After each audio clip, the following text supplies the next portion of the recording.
Assalamualaikum warahmatullahi wabarakatuh. Alhamdulillah, alhamdulillahilladzi arsala rasulahu bil huda wa dinil haqq yudhhirahu 'ala ad-dini kullih wa kafaa billahi shahida. Asyhadu an la ilaha illallah wa asyhadu anna Muhammadan 'abduhu wa rasuluhu la nabiyya ba'da. Allahumma shalli 'ala Muhammad wa 'ala alihi wa sahbihi wa man tabi'ahum bi ihsanin ila yaumiddin, amma ba'du. Kita bersyukur kepada Allah Subhanahu wa taala atas segala nikmat yang diberikan oleh Allah kepada kita semua, terutama sampai pada pagi hari ini kita masih diberikan kekuatan iman dan Islam. Kita masih diberikan kesehatan serta kesempatan sehingga kita masih bisa melaksanakan kewajiban kita salat subuh berjamaah dan kita lanjutkan dengan mengkaji agama Allah Subhanahu wa taala. Mudah-mudahan kesempatan yang semacam ini senantiasa diberikan oleh Allah kepada kita semua sampai nanti kita menghadap kepada Allah yang tentunya dalam posisi yang husnul. Salawat salam tetap terlimpahkan kepada Rasulullah Muhammad SAW sebagai khatamul anbiya wal mursalin, penutup para nabi dan rasul yang tidak ada nabi lagi sesudah Nabi Muhammad SAW. Beliau benar-benar risalah Islam sebagai agama yang benar, agama yang diridhai Allah Subhanahu wa taala. Para jemaah yang dimuliakan oleh Allah Subhanahu wa taala, di dalam sebuah riwayat hadis yang diriwayatkan oleh Imam Al-Bukhari dan Muslim dari sahabat Abu Hurairah radhiyallahu anhu. Wa an Abi Hurairah radhiyallahu anhu annahu sami'a Rasulullah sallallahu alaihi wasallam yaqul. Dari sahabat Abu Hurairah radhiyallahu anhu, sesungguhnya Abu Hurairah mendengar Rasulullah sallallahu alaihi wasallam itu berkata, bersabda atau bercerita di sini. Rasulullah Muhammad itu menceritakan tentang tiga orang di kalangan Bani Israel. Inna salatatan min Bani Israel. Ada tiga orang di masa Bani Israel. Saya kembangkan sedikit. Ini namanya kisah Israiliyat. Kisah Israiliyat itu ada tiga model. Kisah Israiliyat itu ada tiga model. Kisah Israiliyat itu kan kita pahami sebagai kisah-kisah yang berasal dari Bani Israel, tentang Israel. Ada kisah-kisah yang berasal dari Al-Quran. Kalau untuk dari Al-Quran jelas kita harus terima, karena dia bersifat mutawatir.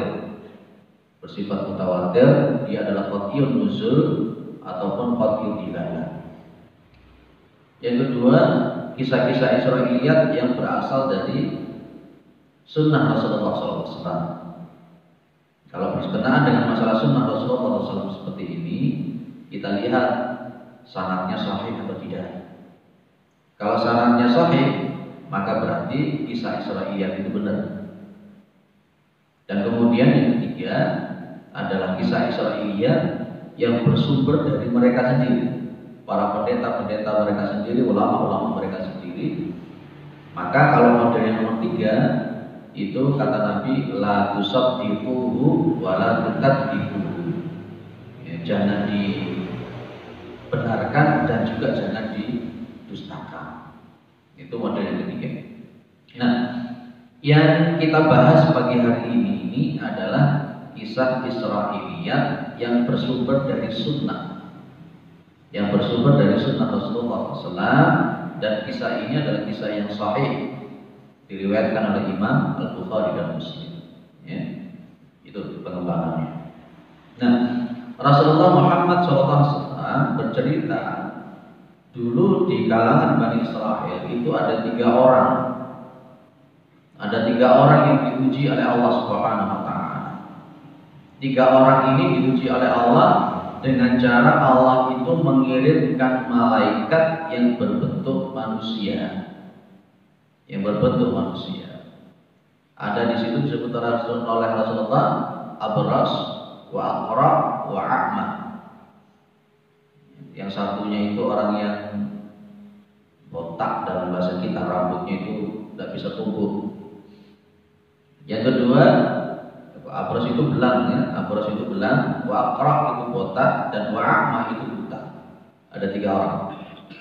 3 orang. Kondisinya memang sangat memprihatinkan, kondisinya sangat miskin.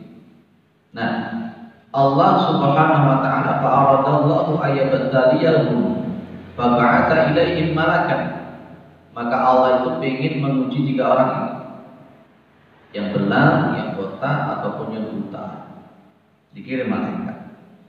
Inilah kemudian keimanan kita di dalam Ahlussunnah wal Jamaah, bahwa yang namanya malaikat itu bisa berbentuk manusia seperti yang digendaki oleh malaikat itu dengan izin Allah Subhanahu wa taala. Ini keimanan kita. Di malaikat itu bisa berbentuk manusia dan seterusnya. Pada masa Rasulullah SAW sering seperti ini, termasuk ada hadis Jibril. Ada hadis Jibril ketika malaikat Jibril berbentuk manusia datang kepada Rasulullah, yang di situ ada para sahabat, dan di situ bertanya tentang 4 hal. Tentang iman, Islam, ihsan, dan asyrafus sa'ah. Baik. Malaikat ini datang pertama kali kepada yang kulitnya belang, kondisi yang buruk, yang miskin. Malaikat ini kemudian tanya, ayu syai'in ahabbu ilaika? Sesuatu yang paling kamu sukai itu apa kira-kira, kata malaikat. Maka orang yang kulitnya belang ini mengatakan, launun hasanun wa jildun hasanun. Sesuatu yang paling dia sukai ini ternyata adalah kulit yang bagus, warna yang bagus, karena memang dia posisinya belang. Maka kemudian famasahahu fadhahaba anhu qadaru. Ini sama malaikat itu cuma diusap saja. Malaikat itu ya, mengusap kulitnya dia. Akhirnya kemudian masya Allah, fa'utiya launan hasanan wa jildan hasanan. Itu hanya diusap saja. Hanya diusap saja, kemudian kulitnya jadi bagus, warnanya jadi bagus. Ini malaikat. Kalau ada kata jenengan yang mengusap bagaimana? Jadi masya Allah, ini kekuatan malaikat dengan izin Allah Subhanahu wa taala. Kemudian setelah sembuh, belangnya hilang. Maka malaikat ini ngomong lagi, fa ayyul mali ahabbu ilaika? Harta yang paling kamu suka itu apa? Harta yang paling kamu suka itu apa? Dia mengatakan al-ibil, onta. Akhirnya kemudian masya Allah, orang ini diberi onta. Onta yang sudah hamil ya, onta. Akhirnya kita bisa melihat orang yang kulitnya belang yang sudah sembuh ini, dia punya 1 lembah, ya istilahnya 1 lembah. Bahkan lihada wadin minal ibil, dia punya onta yang begitu luar biasa banyak. Dalam bahasa di dalam hadis ini, lihada wadin minal ibil, 1 lembah yang begitu banyak dengan onta yang diberikan oleh malaikat tadi itu berkembang jadi banyak sekali. Nah, kemudian malaikat ini pergi kepada orang yang rambutnya botak tadi, tidak bisa tumbuh. Pertanyaannya sama malaikat ini kepada orang yang rambutnya botak ini. Pertanyaannya sama, yakni ayu syai'in ahabbu ilaika? Sesuatu yang paling kamu sukai itu apa? Maka jawabannya dia, syahrun hasanun, kepingin punya rambut yang bagus. Kepalanya ditumbuhi dengan rambut yang bagus. Diusap, masya Allah, diusap, famasaha, diusap lagi kepalanya, langsung dengan izin Allah Subhanahu wa taala tumbuh rambut yang bagus. Ini bukan sulapan, Pak. Ini bukan sulap, bukan. Ini mukjizatnya Allah dengan izin Allah Subhanahu wa taala. Diusap oleh malaikat tadi, maka kemudian tumbuh rambut yang bagus. Ditanya lagi, ayyul mali ahabbu ilaika? Harta yang paling kamu suka itu apa? Jawabannya adalah al-baqar, sapi. Akhirnya sama, orang ini juga walihada wadin minal baqar. Jadi sapi yang sudah diberikan tadi itu, Masya Allah, sapi yang diberikan oleh malaikat tadi berkembang banyak, sehingga dia punya sapi yang sangat luar biasa banyak, sampai 1 lembah. Kemudian malaikat itu datang kepada orang yang buta. Datang kepada orang yang buta. Sama pertanyaannya sama. Pertanyaannya sama. Ya, pertanyaannya yang paling disukai itu apa sih sebenarnya? Ya, pertanyaan yang paling disukai itu apa? Dia namanya saja orang-orang buta, maka dia mengatakan ayyarudallahu ilayya basari fa absiru bi annas. Saya ingin Allah itu mengembalikan penglihatan saya sehingga saya bisa melihat manusia, melihat yang lain. Diusap lagi, Bapak Sahab. Qaradallahu ilayhi basarahu. Matanya diusap oleh malaikat, kembali normal, bisa melihat lagi. Kemudian ditanya juga seperti yang 2 orang tadi, fa'ayul mali ahabbu ilaik? Harta yang paling kamu suka itu apa? Jawabannya adalah al-ghanam. Al-ghanam itu kambing. Akhirnya dia diberi kambing sama malaikat. Sama, berkembang. Jadi 3 orang ini yang tadinya belang, ada yang botak, ada yang buta, ini masing-masing jadi orang yang kaya raya. Menjadi kaya raya. Disebutkan dalam hadis ini, bahkan lihada watin minal ibil, walihada watin minal baqar, walihada watin minal ghanam. Ya, masing-masing punya yang tadi dapat. Yang pertama punya onta yang sedemikian banyak, yang kedua punya sapi yang sedemikian banyak, yang nomor 3 punya kambing yang begitu banyak. Jadi kaya raya, penampilannya juga bagus, tidak seperti Allah. Lah kemudian Allah Subhanahu wa taala pengen menguji lagi.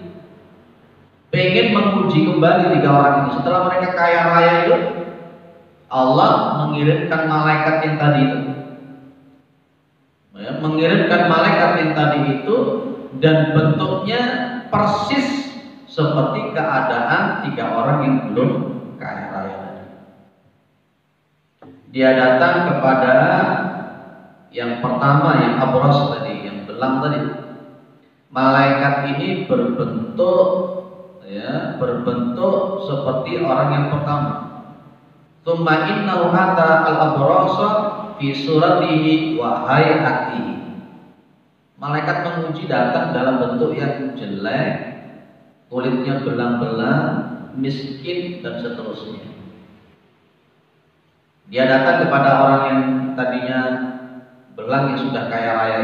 Kemudian malaikat ngomong, rajulun miskinun qata'at bi al-jibalu bisafari. Intinya dia mengatakan, saya ini orang yang miskin, saya ini sudah menaiki gunung, menuruni gunung untuk bepergian, di dalam bepergian. Miskin, tidak punya rumah. Maka malam dulu tadi al-yaum illa billahi tsumma bika. As'aluka billahi a'taka al-law al-hasan wajib al-hasan al-mal ba'ira.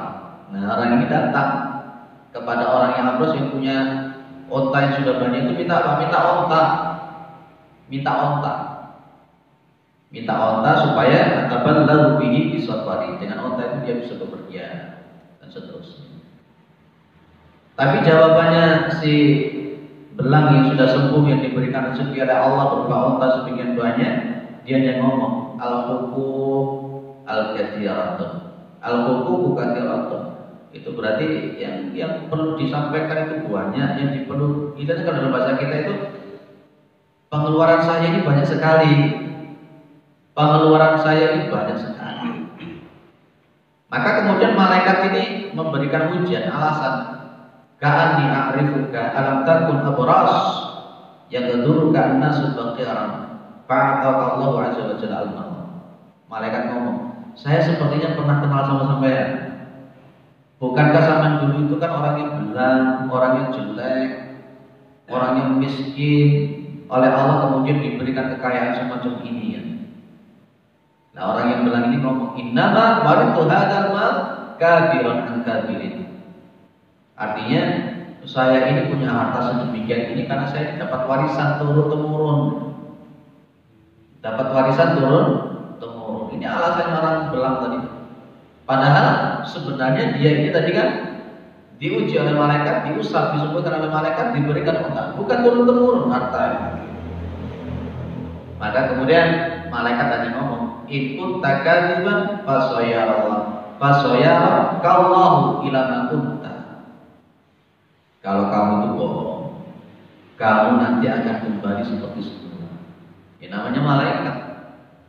Artinya orang yang belang ini balik seperti semula. Jadi melarat, jadi miskin, dan kemudian tubuhnya belang-belang. Coba lihat, kembali seperti semula. Seperti semula. Berarti tidak lolos ujian. Tidak lolos ujian. Kemudian malaikat ini datang kepada orang kedua, yakni orang yang botak. Dia berbentuk seperti orang yang botak, yang miskin, yang kotor, yang jelek. Ya, dalam menguji, ngomong sama persis dengan orang yang pertama. Minta apa? Minta sapi, menguji. Dan ternyata jawabannya orang yang kedua sama dengan orang yang pertama. Sama jawabannya. Maka kemudian oleh Allah, orang ini keadaannya dikembalikan seperti semula. Rambutnya botak, miskin, kotor, melarat. Jadi habis semua itu yang namanya sapi-sapi yang banyak. Yang tadi otak-otaknya yang bebannya itu habis. Kemudian malaikat ini datang kepada orang yang ketiga yang tadinya buta. Dia datang dalam posisi buta. Wa ata'al a'ma bi suratihi faqala rajulun miskinun wa banu sabil qad in qata'at bi aljibalu bisafari bala wa li al-yawm illa billahi thumma bika, dan seterusnya. Sama, minta apa?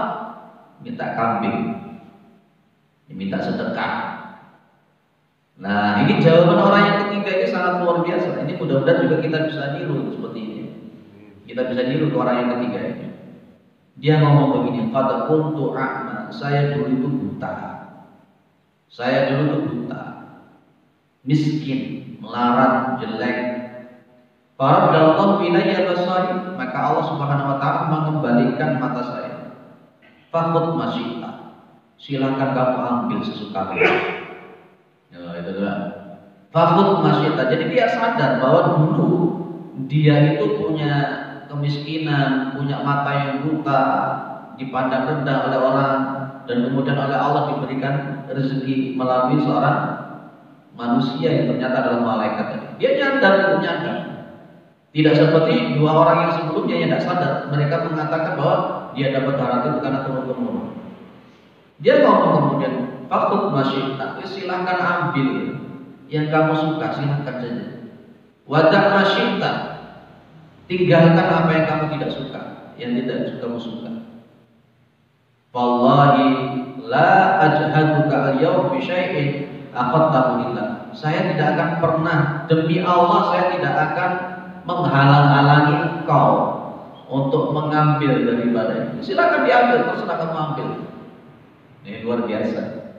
Luar biasa. Maka malaikat ini yang berbentuk manusia tadi mengatakan, amsik malaka fa innama ubtulitum. Ya sudahlah, pegang harta kamu, ambillah harta kamu, ini punyamu semuanya. Sesungguhnya kamu itu sedang diuji oleh Allah Subhanahu wa taala. Faqad radiyallahu anka wa saqita 'ala sahibaika. Maka sungguh Allah Subhanahu wa taala meridhoi engkau dan marah bentuk muring-muring kepada dua orang teman itu tadi. Para jemaah yang dimuliakan oleh Allah, kisah yang sangat-sangat menarik. Ini kita bisa melihat karakternya manusia itu rata-rata seperti ini. Rata-rata seperti ini. Kita ini sudah diuji modelnya seperti ini belum kira-kira?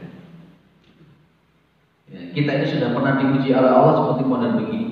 Mungkin tidak persis dengan seperti ini. Allah Subhanahu wa taala menguji kita dengan kekayaan. Allah menguji kita itu dengan kesuksesan, kepangkatan dan seterusnya. Kira-kira sukses? Kebanyakan tidak sukses. Pas ketika utangnya banyak itu kalau ke masjid rajin. Utangnya banyak ke masjid rajin.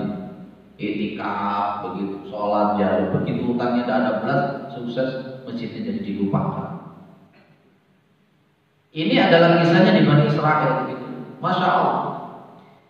Jadi ada sebuah kelalaian, tidak eling dalam posisi dia sukses. Saya kembangkan sedikit dengan surat An-Nasr. Itu di situ ada kalimat idza jaa nasrullahi wal fath. Di situ ada kalimat nasrullahi, ada wal fath. Di situ ada mudhaf ilaih. Ada mudhaf ilaih. Nasrun itu adalah pertolongan Allah. Ya, wal fath itu adalah kemenangan. Di situ digandeng dengan kalimat lafzul jalalah. Nasrullah. Sebenarnya Rasulullah SAW di situ diingatkan oleh Allah. Secara isyarat diingatkan oleh Allah. Itu kan kita terjemahkan idza jaa nasrullah, dan ketika pertolongan Allah itu datang. Berarti Rasulullah itu sebenarnya diingatkan, dan kita semuanya juga diingatkan bahwa apapun itu, kesuksesan apapun itu, semuanya itu kalau tidak dengan izin Allah tidak akan mungkin. Tidak akan mungkin. Maka kisah dari Bani Israel ini mengingatkan kepada kita tidak diperkenankan oleh Allah untuk merasa bahwa kita inilah yang mampu untuk mendatangkan kesuksesan. Tidak bisa.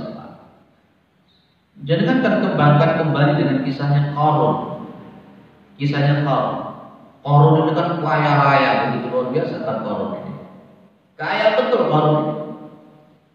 Ketika dia ditanya oleh orang-orang yang ingin seperti dia, ditanya kenapa kok dia bisa kaya raya, bisa sukses, jawabannya Qarun itu adalah innama utituhu ala ilmin indi. Saya ini kaya karena saya itu punya ilmu, karena saya ini wong pinter. Nah, itu. Allah itu rendah. Akhirnya semua hartanya Qarun laknatullah alaih dibenamkan ke dalam bumi. Itu artinya apa?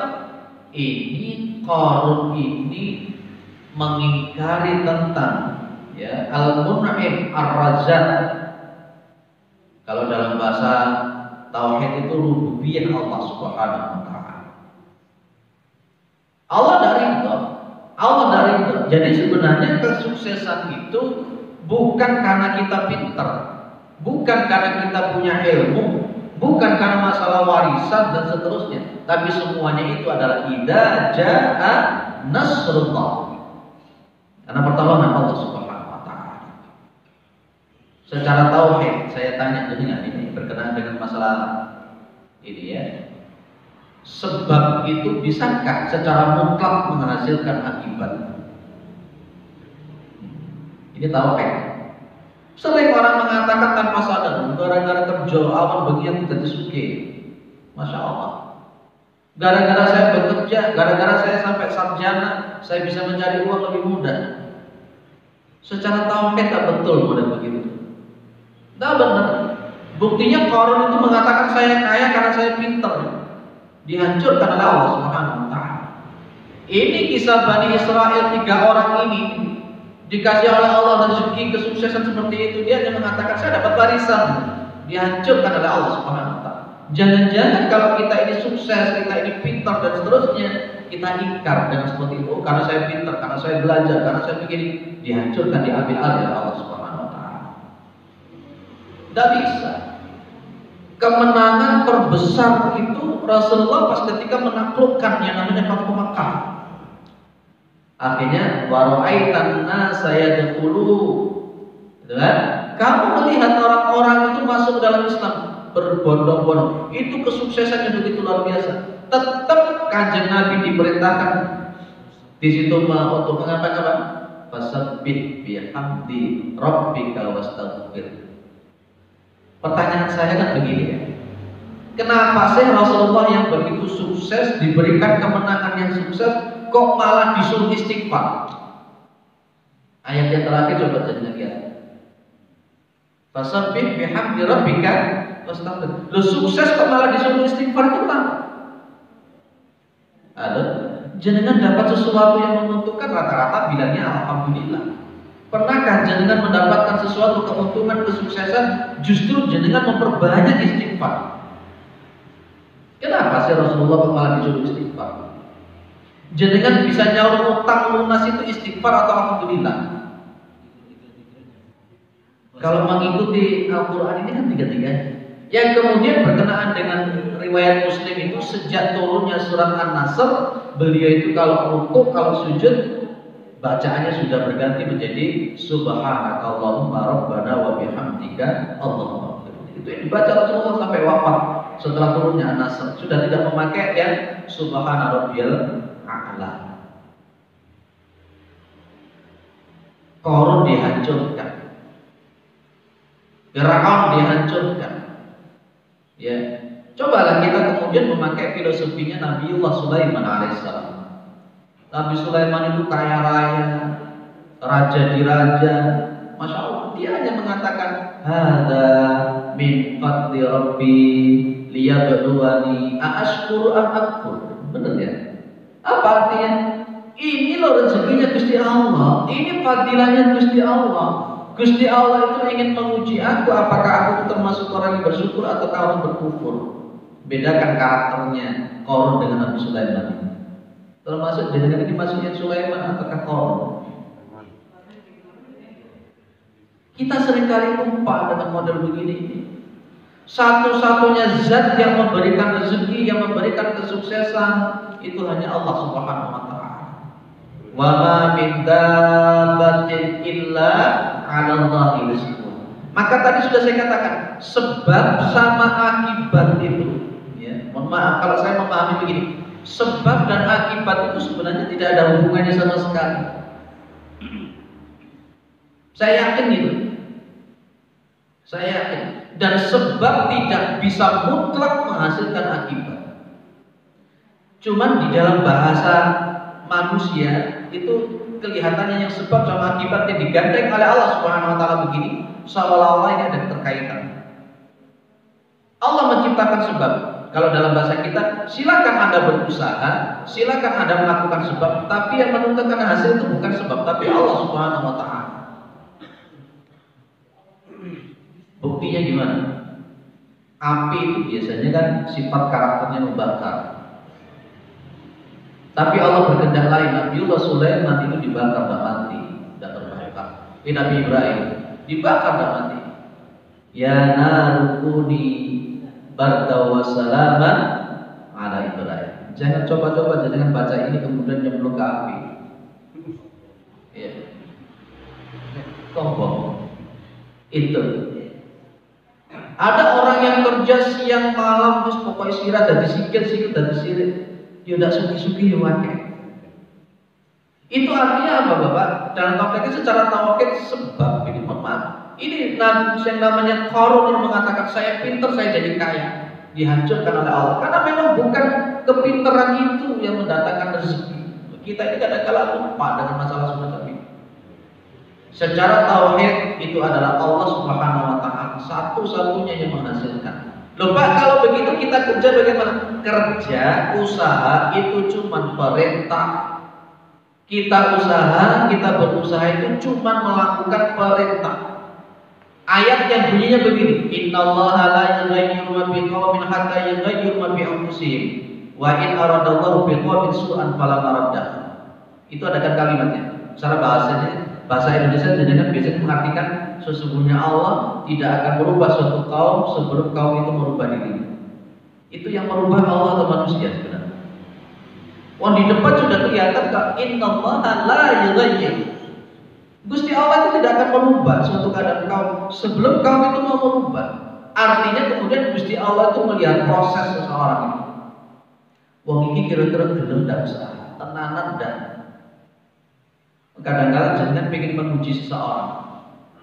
Sajane sebenarnya meskipun dia itu tidak melakukan sesuatu, jenengan sudah mau ngasih. Sudah mau ngasih. Tapi jenengan pengen menguji, katakanlah anak jenengan. Sebenarnya tanpa dia minta, jenengan sudah akan membelikan dia sepeda. Tapi jenengan pengen uji dia. Coba sih tenanan gak sih arah ini di komoditi. Terus kamu mulai kepingin dulu sepeda laporan iki. Untuk menguji apa? Sekedar menguji apa?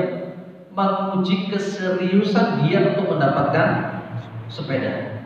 Sebenarnya andai kata dia tidak melakukan seperti itu, kita sudah mau membelikan. Itu hanya sekedar memudahkan penjelasan saja.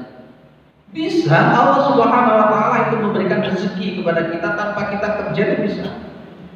Bisa namanya apa? Itu loh. Cicak itu kan nggak punya sayap. Makanannya nyamuk yang punya sayap. Iya betul kan? Tapi bisa makan kok. Kura-kura itu jalannya seperti itu.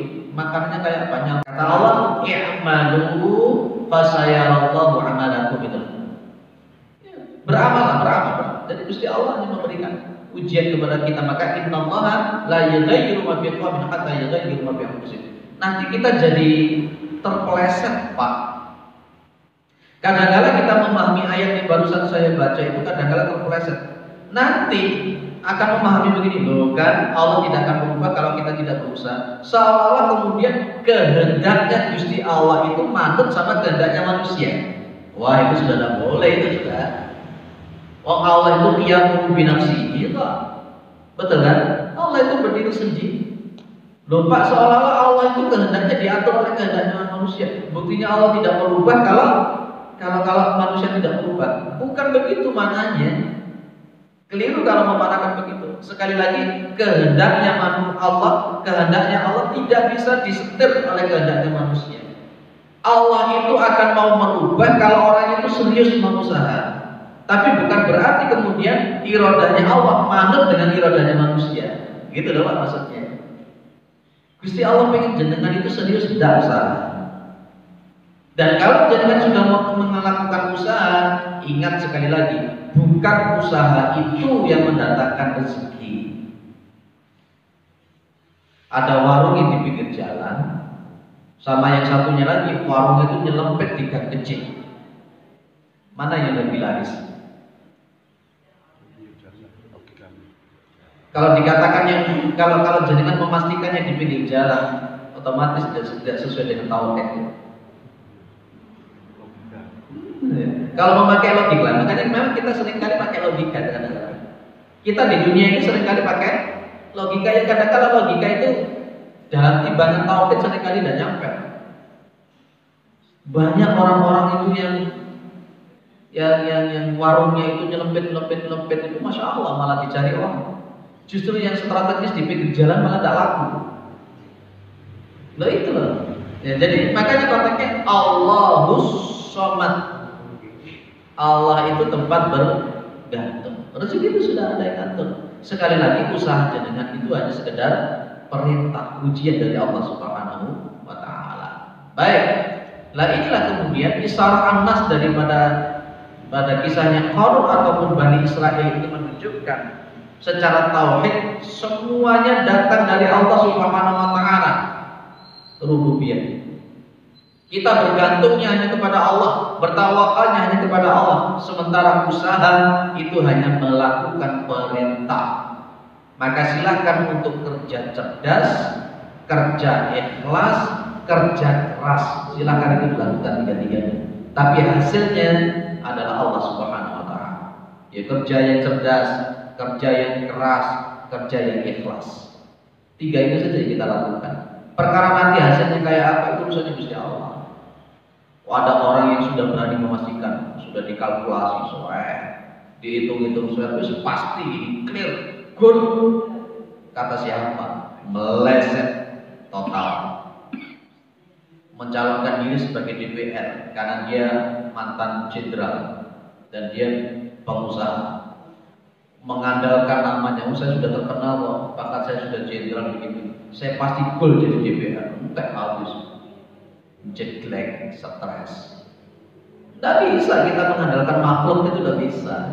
Ya, maka konteksnya jenengan seringkali ada dua hal yang jenengan baca. Satu, hasbiyallahu ni'mal wakil wa ni'mal maula wa ni'man nasir. Itu kan jenengan paham maknanya. Yang kedua, la haula wala quwata illa billah. Ini dua hal ini sudah betul-betul mengingatkan kita tentang masalah seperti ini.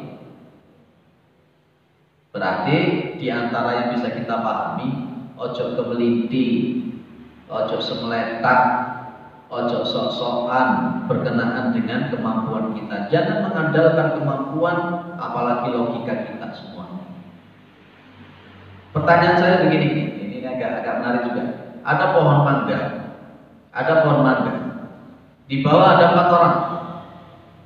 Yang satu orang cuma duduk, gelar tikar, dia duduk saja, militan, jatuh. Orang yang kedua nyari batu sebanyak-banyaknya, lempar. Orang yang ketiga cari kayu yang panjang, sengkek. Orang yang keempat naik ke atas, bawa karung. Kita berpikir secara logika atau tauhid sekarang. Secara tauhid dari 4 orang iman ini mana yang dapat banyak? Kalau jenengan berpikir secara logika, yang dapat banyak itu yang naik. Tapi kalau secara tauhid siapa kira-kira dapat banyak? Siapa? Oh kadang-kadang Pak yang dapat banyak yang menek. Begitu menek oleh separuh runtuh mati. Itu kan banyak seperti itu. Yang dibawa karena doanya itu makbul, dekat betul dengan Allah. Ud'uuni astajib lakum. Wa idza sa'alaka ibadi anni fa inni qarib ujibu da'wata da'i da'an batin jatuh angin kemudian disuruh ayat terus kami ceplok nurul. Saya dulu tuh punya kiai di pondok. Guru saya tajwid di sana. Terus ngajarnya itu koyo gak ngajar, itu ngajar paling ya jam-jaman begitu. Kebanyakan 99% di rumah. Ya di rumah. Punya santri juga santrinya tidak begitu banyak. Tapi ujungnya ini omah luwake, motor luwake. Pada waktu itu saya mikir ini berpikir secara logika ya orang manduk. Betul Pak? Tidak manduk. Sing kerjane gak karu-karuan motor siji kadang gak duwe. Nah, itu kadang-kadang kalau kita berbicara antara logika dengan tauhid seringkali tidak akan manduk. Nabiullah Ibrahim itu dibakar habis itu kalau secara logika mati beliau. Tapi Nabiullah Ibrahim tidak mati. Betul Pak? Nah ini maka sebenarnya konteksnya kita di dalam ayat ini sama hadis ini didudukkan perkaranya. Gantungkan itu hanya kepada Allah. Sebab sama akibat itu tidak usah dipikir. Kita hanya melakukan sebab itu saja. Akibat itu sudah Allah yang menentukan. Kita lakukan sebab itu sedemikian profesional. Ya kita lakukan secara profesional, tapi jangan sampai memastikan sebab ini yang menghasilkan akibat. Itu termasuk syirik atau bukan? Syirik Pak. Anaknya pintar, ranking terus, dipuji sama tetangganya.